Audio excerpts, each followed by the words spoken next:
먼저 다 같이 두 손 들고 우리의 공동의 기도의 제목으로 함께 기도하며 주님께 나아갑니다. 주여, 주여, 주여. 사랑하시는 여호와 우리 아버지 하나님이여, 주님의 크신 은혜와 사랑 가운데 고난의 한 주간 주님께서 은혜 베푸사 새벽을 깨워 주의 전전에 나오게 하시고, 오늘 또 하루를 시작하기 전에 먼저 주님 앞에 무릎 꿇고 기도할 수 있는 은혜 주시니 감사합니다. 나의 죄를 대속하시기 위해 고난의 십자가를 지신 우리 주님의 사랑과 은혜 기억하게 하시고 감사하는 복된 성도가 되게 하여 주시옵소서. 어떤 어려운 상황 가운데서도 믿음이 흔들리지 않는 견고한 믿음을 허락하시고 언제나 주님을 바라보고 하나님을 바라보는 복된 성도가 되게 하시기를 원합니다.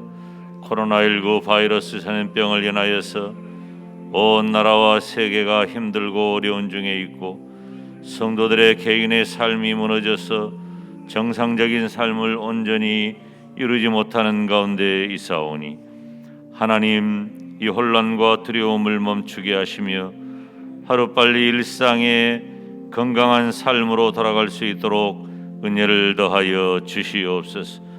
특별히 연로한 성도들에게 은혜를 더하시고 강건하게 하시며 질병 가운데 있는 성도들을 주님 불쌍히 여기시고 치료하여 주시옵소서.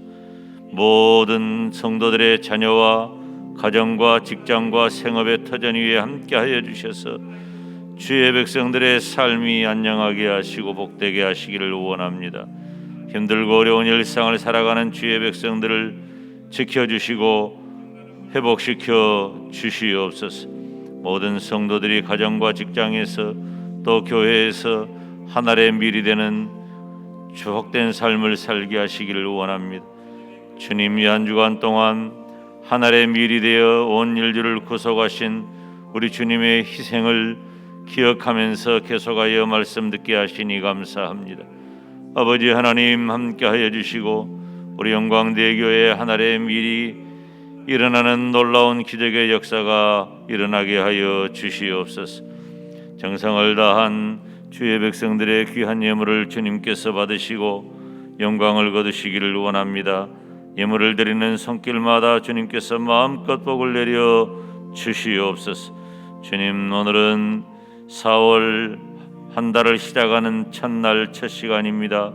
새벽을 깨워서 온라인 생방송으로 또 본당에 나와 함께 예배하고 기도하는 사랑하는 가정들 또 자녀손들에게 마음껏 복을 내리시고, 이 한 달 동안도 주의 종과 함께 기도하는 모든 기도의 제목들이 하늘 보좌에 상달되게 하시고 반드시 응답되어 목표하는 바를 이룰 수 있도록 은혜를 더하여 주시옵소서.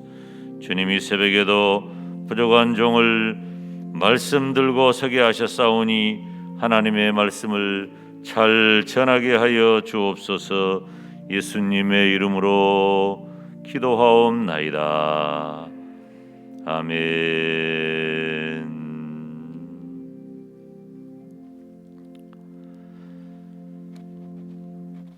하나님 말씀은 요한복음 12장 23절부터 26절까지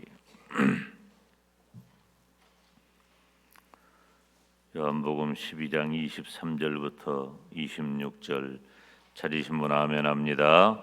다 같이 한 목소리로 하나님 말씀 받습니다. 예수께서 대답하여 가라사대 인자의 영광을 얻을 때가 왔도다. 내가 진실로 진실로 너희에게 이르노니 하늘의 밀이 땅에 떨어져 죽지 아니하면 하늘 그대로 있고 죽으면 많은 열매를 맺느니라. 자기 생명을 사랑하는 자는 잃어버릴 것이요 이 세상에서 자기 생명을 미워하는 자는 영생하도록 보존하리라. 사람이 나를 섬기려면 나를 따르라. 나 있는 곳에 나를 섬기는 자도 거기 있으리니 사람이 나를 섬기면 내 아버지께서 저를 귀히 여기시리라. 아멘. 할렐루야. 주 예수의 은혜와 평강이 있을지어다. 이번 한 주간 동안에 우리가 하늘의 밀이 대신 우리 주님 그 고난의 순간순간을 기억하면서 하늘의 밀이 되게 하소서, 이 말씀을 살피는데요. 제가 첫 시간에 간결하게 한 말씀을 드렸습니다. 따라서 합시다. 희생이 영광이다. 여러분, 우리가 여러 가지 많은 방법 중에 하나를 택하는 게 아니에요. 제가 어떤 표현을 썼냐면 오직이라는 표현을 썼어요. 오직, 열매를 많이 맺을 수 있는 방법은 오직 하늘의 밀이 땅에 떨어져 죽을 때 일어나는 일이에요. 그래서 예수님께서는 단순히 이 자연에 일어나는 자연 법칙을 그냥 던지신 게 아니고 바로 그 자연 법칙을 통해서 우리 주님께서 행하실 일을 우리들에게 말씀하신 거죠. 그래서 예수님께서 하늘의 밀처럼 스스로 죽으시면 수많은 생명을 살릴 수 있다는 것입니다. 그래서 예수님께서는 하늘의 밀이 되어서 땅에 떨어져 죽으시고 영광스러운 새 생명을 탄생한 것입니다. 우리 주님이 친히 말씀하신 대로 친구를 위하여, 양을 위하여, 또 경건치 않은 나를 위하여 주님이 죽으셨습니다. 주님께서 그렇게 죽으심으로 온 인류를 구속하신 줄로 믿습니다. 이번 고난의 한 주간은 하나님께서 온 인류를 구속하시기 위해 친히 고난당하시는 일을 선명하게 기억하는 때입니다. 그래서 우리가 고난 주간을 대하는 우리들의 마음은 어느 그 계절 어떤 절기와는 사뭇 다를 수 있는 것이죠. 예수님을 믿는 성도가 주님을 따른다는 것은 나를 희생한다는 거예요. 희생이 영광이고 희생이 열매입니다. 다시 말하면은 희생이 없다면 영광을 거둘 수 없어요. 제가 지금 성경에는 이제 그 글이 휘어져 있지 않는데 제가 사용하던 그 성경 이 앞에 지금 이 성경은 제가 우리 교회에 부임해가지고 그때부터 지금까지 계속 사용하고 있는 성경인데 그 전에 사용하던 성경에는 No cross, no crown이라고 하는 그런 글귀를 제가 이렇게 써서 항상 지니고 다녔습니다. 고난이 없다면 영광도 없다. 이제 그런 의미이죠.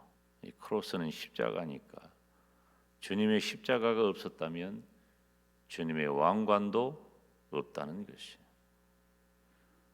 우리는 다 왕관만 생각하잖아요.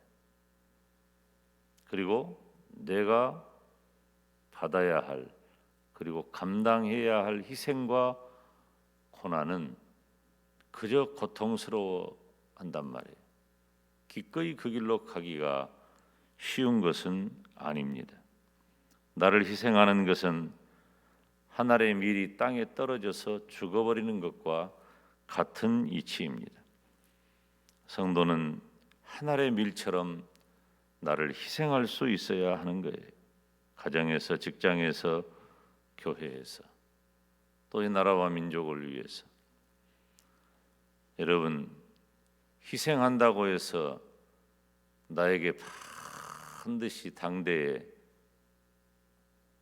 멋진 일만 펼쳐지는 것은 아니에요. 저는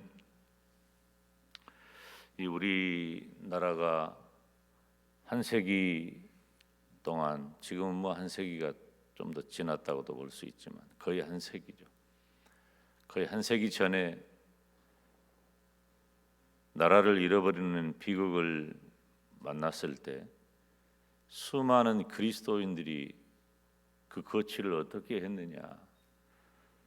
조국을 위해서 헌신하고 죽고, 그리고 또 조국의 독립을 위해서 다 저 만주벌판 그 연해주로 떠나갔단 말이에요.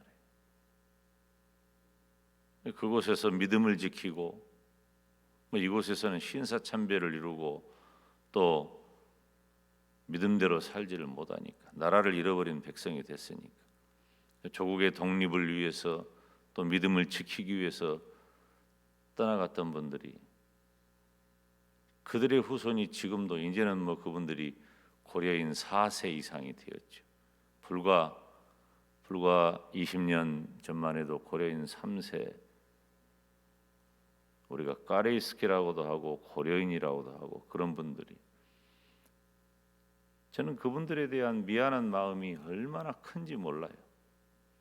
한국 교회와 정부가 그 조국의 독립과 또 믿음을 지키기 위해서 자기의 살던 모든 환경을 다 내던지고 희생했던 일들이, 그분들 개인의 삶은 그곳에서 뿌리내리지 못하고 그 스탈린의 그 강압적인 정책에 의해서 시베리아 벌판에 뿌려져 버리고, 그 생명이 또 살아남은 자들은 살아남아 오늘까지 그 후회가 있는 것이죠.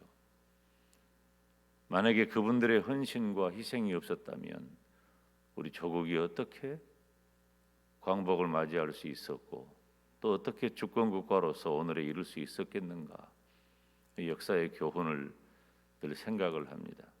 물론 하나님께서 다 인도하신 일이지만 우리는 그 역사의 순간순간에 헌신했던 또 희생했던 분들을 잊으면은 안 된다는 거예요. 그래서 이런 일들이 좀 잘 이루어지기를 바라는데, 아직 그런 면에 있어서는 한국 교회와 또 우리 정부가 많이 미흡하다, 그런 생각을 합니다.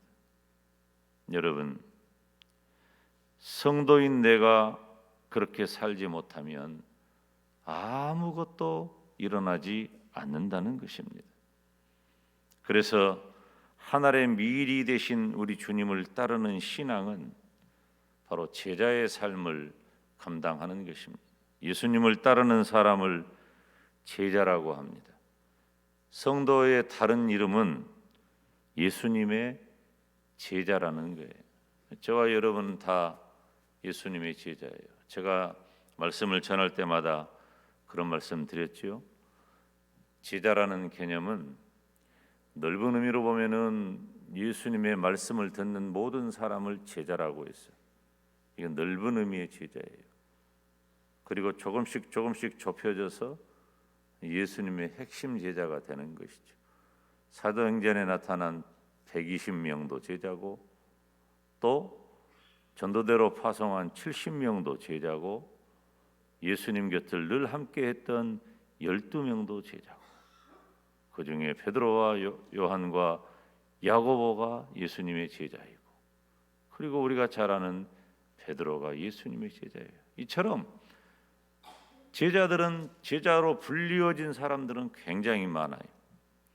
그런데 예수님의 제자로 불리워졌던 수많은 사람들 가운데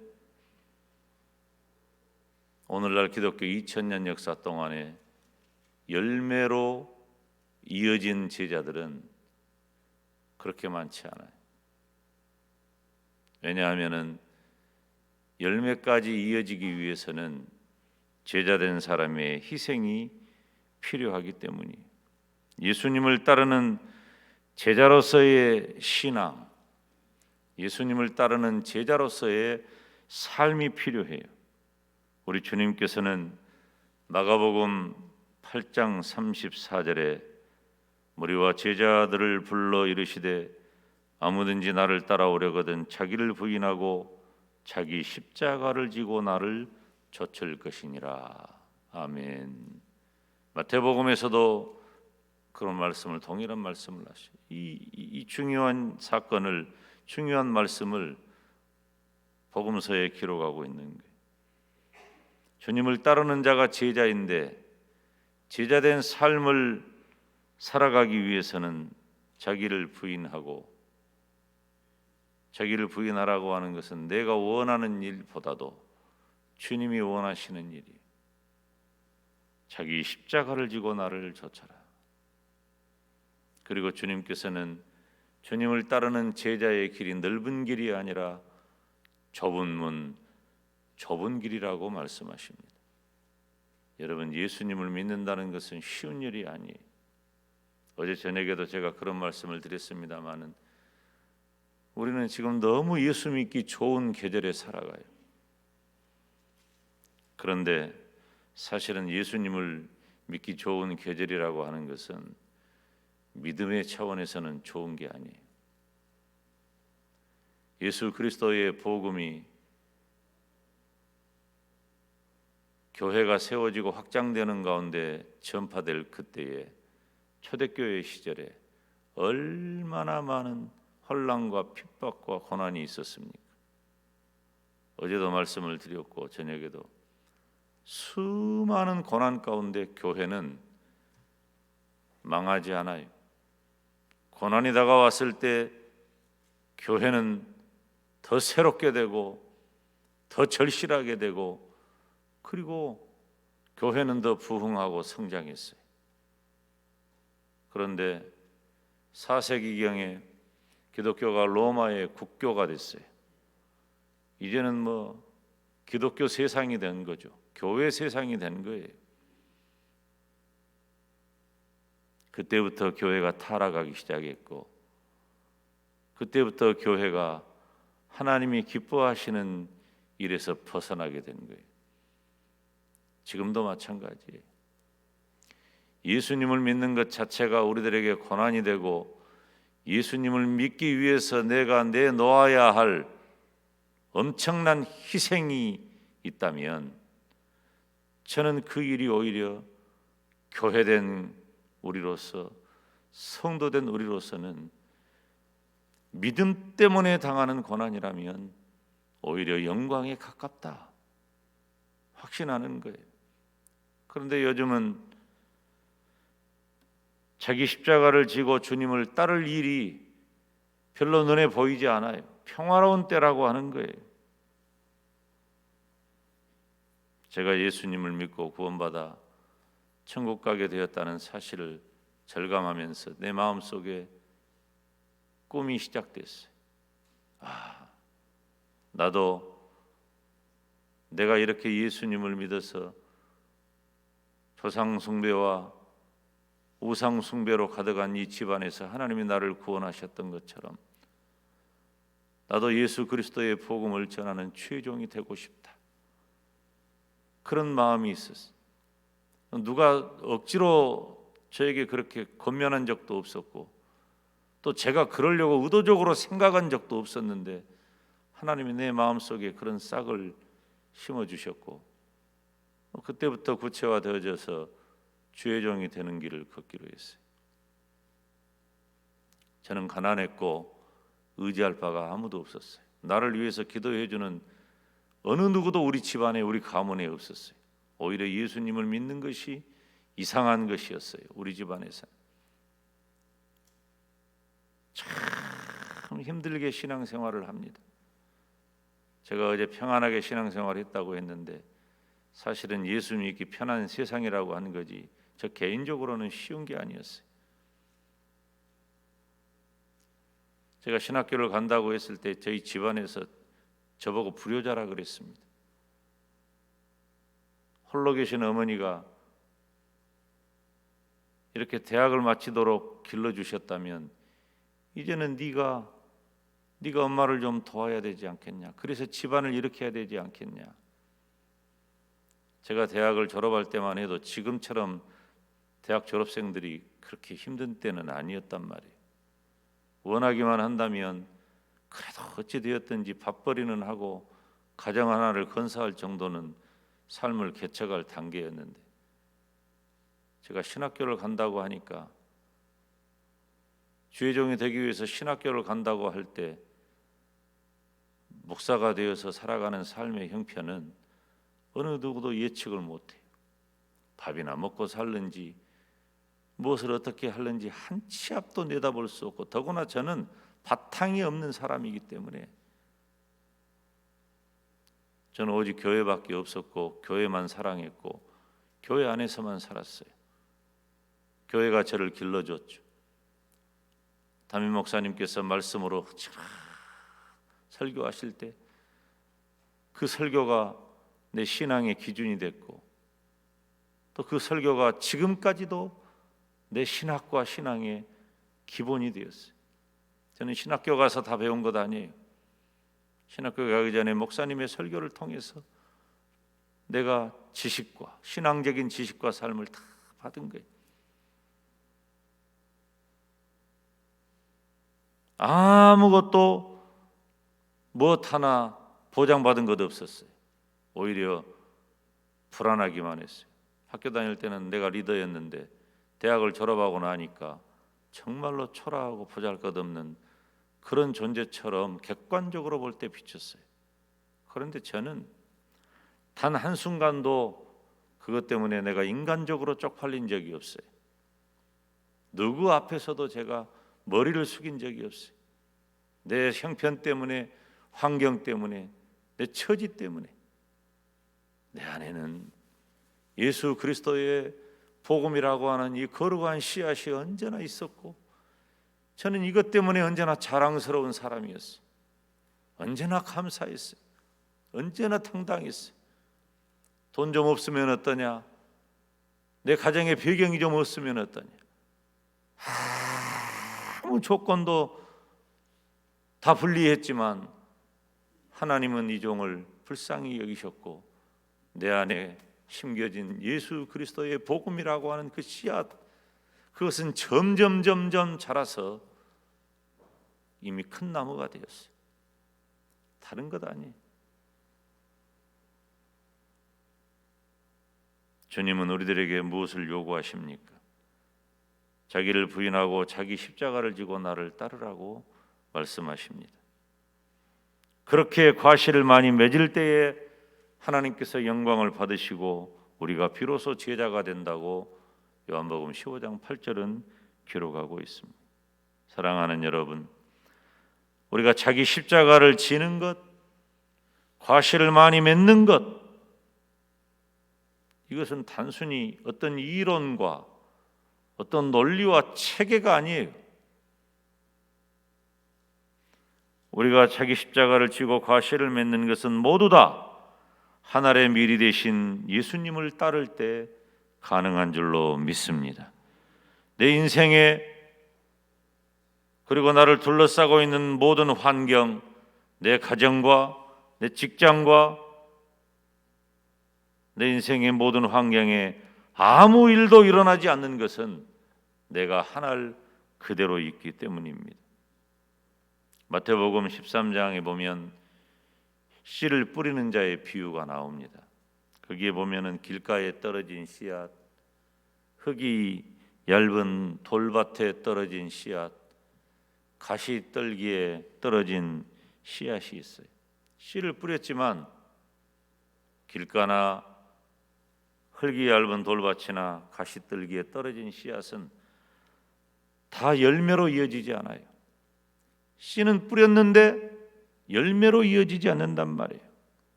그런데 네 번째 등장하는 좋은 땅은 100배, 60배, 30배를 거두었다 그랬어요. 좋은 땅에 떨어진 씨앗은 어떻게 되었을까요? 그 좋은 땅에서 잘 썩어져서 많은 열매를 맺을 수 있었습니다. 사랑하는 여러분, 성도된 저와 여러분은 온 인류를 위해 희생하신, 온 인류의 구속을 위해서 희생하신 우리 주님을 따르는 사람입니다. 내가 해야 할 일은 나를 희생하는 거예요. 오늘 4월의 첫날입니다. 저는 주의 종으로서 오늘 본당에 나오고 또 각자의 처소에서 온라인으로 이 말씀을 듣는 우리 영광대교의 모든 성도 여러분을 축복합니다. 성도의 가정에 많은 열매를 원한다면 나를 희생하는, 또 희생되는 하늘의 밀이 되어야 합니다. 여러분, 우리 가정이 아무도 희생하지 않는다면 아무 일도 일어나지 않습니다. 좋은 가정, 좋은 교회는 그냥 이루어지는 게 아니에요. 언제나처럼 희생이 필요하다는 것입니다. 희생의 다른 말은 헌신이잖아요. 여러분, 우리가 부부가 서로 희생해야 합니다. 부부가 서로 희생할 때 가정이 세워지는 거예요. 부부가 서로 죽지 아니하고 썩지 않으면 아무 일도 일어나지 않습니다. 부모님이 마찬가지예요. 자녀들도 마찬가지예요. 서로가 희생할 때 많은 열매를 맺는 가정을 이룰 수가 있는 것입니다. 저는 기도의 제목을 보면서 언제나 드리는 말씀이지만 우리 교회 성도들처럼 자녀들을 위해서, 가정을 위해서 그렇게 많은 기도의 제목을 쏟아내는 사람이 또 어디 있을까? 다른 교회 성도들도 그렇겠다는 생각을 하기는 해요. 그런데 저는 다른 교회 성도들의 기도 제목을 제가 받을 일이 없으니까 우리 교회 성도들의 그 기도의 제목의 면면을 보면 거의 98%, 99%, 100%에 가깝게 다 가정의 문제, 자식의 문제, 부모님의 문제, 다 가정의 문제예요. 이 가정의 문제가 우리에게 이렇게 절실한데 내가 해야 할 일은 내가 희생하지 못하는 그런 안타까움 가운데 머물러 있다는 거예요. 내가 해야 할 일이 희생인데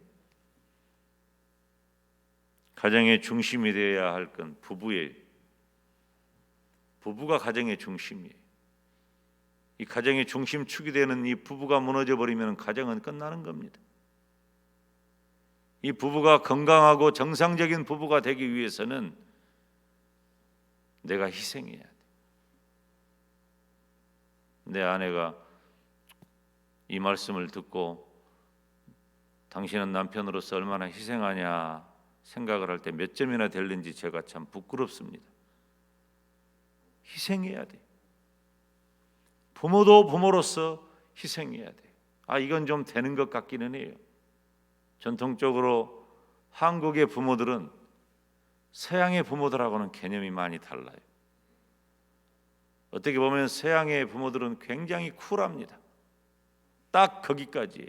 제가 깜짝 놀란 것은 제가 미국에서 생활을 할 때 한 가정이 있었는데 그 가정의 아이가 대학을 갔어요. 제가 살던 곳이 애틀란타인데 제가 동남쪽이죠. 그 아이가 뉴욕에 대학을 진학을 했는데 대학을 진학을 하면 기숙사에 다 들어가거든. 몇 시간을 거쳐서 고등학교를 졸업한 그 아이니까 차를 운전해가지고 데려다주고 거기서 아이 한번 허그하고 사랑한다 빠이빠이 그러고 끝이에요. 그 뒤로 그때부터는 자기가 빚쟁이가 돼가지고 학자금 대출을 받아서 대학교 가고 또 대학원도 가고 그리고 차도 사고 집도 사고 다 자기가 해요. 고등학교까지 정도는 부모의 품 안에 있지만 고등학교를 벗어나면 쿨하게 끝나는 거예요. 그리고 당연히 그런 줄 알아. 그런데 우리나라는 이 부모님들의 사랑과 정이 너무너무 커가지고 고등학교를 졸업해도 대학을 가도 군대를 가도 취직을 해도 결혼을 해도 결혼하면 누가 그러시더라고. 상당히 그런 말 많이. 결혼하면 다 한 줄 알았더니 결혼하고 나서 일이 더 힘들다고. 결혼해가지고 내 자식이 자식을 낳는데 그 자식의 자식까지도 책임을 져야 되고 죽어서까지도 자식의 문제를 가지고 안고 가는 이런 우리나라의 부모님들의 희생은 어떻게 보면은 참 고귀하죠. 그건 어느 정도 되는 것 같지만 진짜 희생하는 것은 꼭 그런 것만은 아니에요. 자녀들도 마찬가지. 온전한 가정을 우리들이 원하고 여러분들이 주의정과 한 달 동안 기도하기를 원하는 그 기도의 제목이 이루어지기를 원한다면 먼저 나를 희생할 수 있어야 돼. 교회를 생각하면 눈물이 나고, 교회를 생각하면 하나님께 무릎을 꿇을 수밖에 없는 그런 모든 일 가운데 먼저 내가 희생해야 돼. 내가 희생하지 않으면 아무 일도 일어나지 않습니다. 4월 한 달 동안, 4월은 저도 4월 달에 결혼했어요. 이번 4월 달에 우리 가족도 그렇고 우리 교회 식구들 결혼한 가정들 몇 가정이 있습니다. 4월 달에 결혼 많이 합니다. 결혼하기 좋은 때죠. 이렇게 4월에 이루어진 모든 가정, 또 저와 여러분이 이 4월 한 달 동안 너무나도 좋은 이 계절에 하나님, 나를 희생해서 내 가정을 세우게 하여 주시옵소서. 오늘 시간 다 같이 기도할 때 주님 이름 부르며 간절히 기도합시다. 하나님, 내 가정을 위해 내가 희생하게 하시고 나의 희생으로 내 가정이 온전히 세워지게 하여 주시옵소서. 다 같이 주님의 이름을 부릅니다. 주여, 주여, 주여.